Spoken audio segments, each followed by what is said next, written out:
Well, good morning, church. Thank you for joining us in observance of Holy Week. Today, of course, is Good Friday, and you may be asking yourself, why do we call it Good Friday, a day that was, of course, filled with such pain and sorrow? We're going to explore that a little bit together today. So if you're familiar with Holy Week from the Bible, and you've been following along in these series, you'll remember that last night is when Jesus was betrayed by Judas. Today started out with mock trials, being denied by Peter 3 times, followed by being mocked and crucified. So how can this be called Good Friday?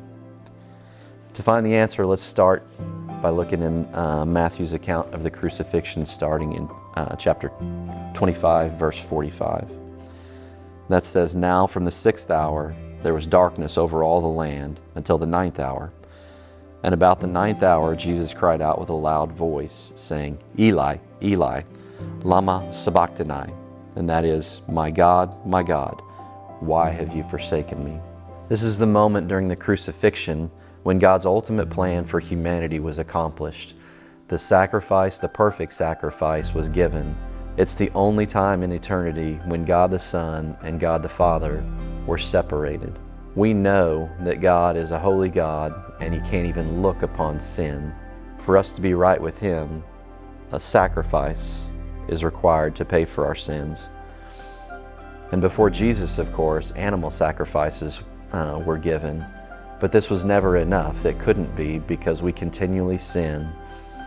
There was no sacrifice available that would make us right with God for all of eternity until Jesus. But since Jesus was perfect, His blood was the only single sacrifice that could make up for all sin, past, present, and future.